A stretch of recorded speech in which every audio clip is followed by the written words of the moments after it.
like losing someone. It's like the better half of you is gone. When we get married, nobody plans to get divorced. Choose to marry this person because you had planned and agreed to spend the rest of your life with this person. It really hurts when you want to remain with your partner, but he or she decided to move on. Some hurt for a short time, some hurt longer than the other, some fall into depression.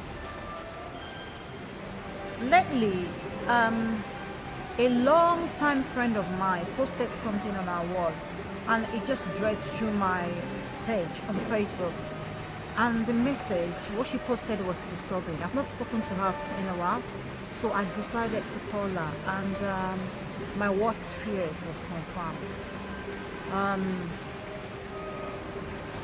Anyway, I'm not going to reveal much, but that prompted me to do this chat and to do this video. Most religions do not permit divorce, thereby the aftermath and the negative effect one experiences when they're going through divorce is being ignored or overlooked. Not necessarily deliberately, or attention is not being paid to those who are suffering from the aftermath of divorce.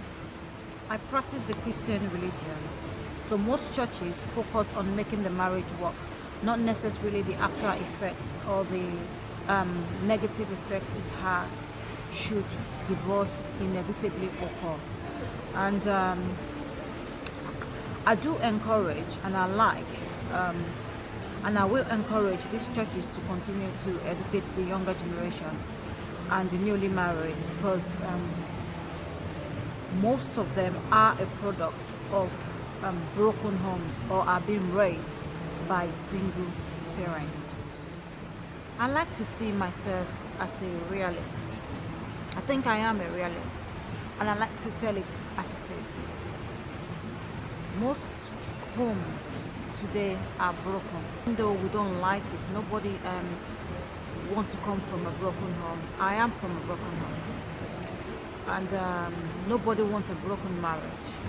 But the truth is, as I speak to you right now, some people are going through an excruciatingly painful divorce. I am not here to speak about marriage because it's not my profession, and I'm still a baby in that department myself. I'm still learning and I'm taking baby steps. But my stand here today and my point today is, it is crucial I emphasize that if you're going through divorce, as I speak, and you're watching me, it is not a death sentence. There's life after divorce. It is just a phase you're going through. Like I said earlier, speaking to my friends prompted me to do this video, and I hope it touched somebody. It is not a life sentence. I am not encouraging divorce, and I'm not encouraging any man or woman to leave their partner. But some people inevitably find themselves in that situation. They've done everything they can or they could to save the marriage, and this man or this woman decided to walk away and maybe marry somebody else. There's nothing you can do. You just have to face it. Okay, I have personally come up with 14 things to do or avoid if you're going through divorce. It's what I have come up with, and I am not entrusting it on anybody, but it's your choice. And I think it works. Personally, I think it works. If you know for sure the marriage is irreconcilable or marriage has broken down irretrievably, first you have to face it that the marriage has ended. You have to accept. There's no point lying to yourself or drifting into denial mode, especially when the whole world knows it has ended. Especially when your partner has moved on and he or she is dating somebody else.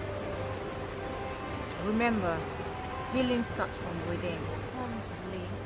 Give yourself time to reflect. on how and where the relationship had gone wrong. Honestly, evaluate yourself. I know most are hurting. Most people going through divorce are hurting. But thirdly, you have to keep yourself busy and try to socialize. You take baby steps by hanging out with friends that you trust, because an idle mind is a devil's workshop. Keep yourself really busy. Tongues, as in plural, will begin to wag. People will talk, but you have to rise above it. Stand tall with your head up. There is nothing to be ashamed of if he or she walked away from the marriage with somebody else. People would talk. They will make up their own stories. They will hide or take away from what happened. Only you, your partner, and God knows exactly what happened. You do not have control over others. You do not have control over people's mouths, but you have control over yourself. And that is to maintain your sanity. This is very important. You do not have to narrate your ordeal to anybody or to everybody, especially when you're going through the grief. Do not hold anybody any explanation. When this happens, it has a way of going back to your estranged wife or husband. The reason is people's reaction to the story could create more anger, it creates more hatred. It could make you act so irrational. When you're hating, you're hurting. When you hate somebody or you're angry at someone, you are hurting. You're the one feeling it. And when you're going through divorce, you do not need that. Not rush into another relationship despite estranged husband or estranged wife. What you will end up doing is hurting yourself or hurting an innocent person you're about to go into a relationship with. The reason is you're still carrying baggage from previous relationship. You need to drop that baggage. You need to heal. It's not healthy. Give yourself time to reflect. It's not a time to go into any competition or to prove a point. You don't need to prove any point. You need to recover. Pray in whatever religion you practice. I believe there's a spiritual power. Call on that power to move mountains in your favor. Spiritual power, I mean God. If you are an atheist, if you do not believe in God or any spiritual power, remain positive. There is power in positive thinking. As nobody is perfect, jot down or list your flaws that contributed towards the failure of the marriage. Be very, very honest. Seek professional advice if necessary. Number 9, be willing to spend and invest in yourself to make yourself a better person. You might have to invest in self-educating books, DVDs, or books. Number 10, the point I am about to talk about is a bit controversial. Not everybody agrees with it, but I do. If and when you decide to move on with somebody else, the friends that come with your estranged husband or estranged wife will have to go with them. It's painful, it's disappointing, because sometimes you do meet some lovely people through them. The reason is some friends will be going back and forth. Your ex would know every move you make, and I don't think most people are comfortable with their ex knowing their every move. You do not want to put your new partner on the spot. And by the way, ex remain in the past. When it is over, it is over, over. Number 11, if kids are involved, then both of you have to arrange the most convenient way of being part of their lives without no sentiment, no playing games.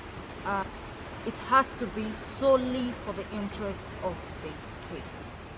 In a case where there is sentiment or there was sentiment, um, where your exchange partner will not accept you moving on with somebody else, should in case you come face to face with your exchange partner and yelling, shouting, fighting, violence ensued, move your kids away from this ugly scene. They do not need to see. Not fear on the kids, but it might come to a situation where the children or the kids might have to be taken away from the aggressive exchange partner, either the wife or, the not so compliant exchange partner might not be able to see the kids until he or she is psychologically, mentally, and emotionally ready to accept a new situation without violence, yelling, or any drama. Most cases, the courts might have to interfere, like the family court might have to interfere. Do not dwell on your circumstance as a divorcee or as somebody going through divorce. Accept it as one of the things that happen in life. Do not use it as a yardstick to measure your success or your achievement. No. A married woman is not better than a single woman or a divorcee. You don't know what happened behind closed doors. What they have is either a man or a woman in their lives. And it could be a man or woman frustrating their lives behind closed doors, or a man or woman keeping them happy. It's one of those two. That's what they have that you do not have. So don't use it as a yardstick to measure your achievement or yourself. And reject or move away from anyone using your circumstance against you. Remember, you have to guard your self-esteem and protect it. The man or woman your exchange partner left you for is not better than you. It's just that you're not his cup of tea. It's just that you're not his or a cup of tea anymore. It does happen. Sometimes people fall out of love. It's just a matter of time.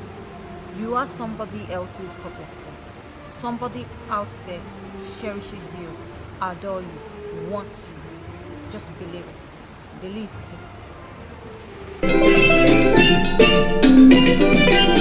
it.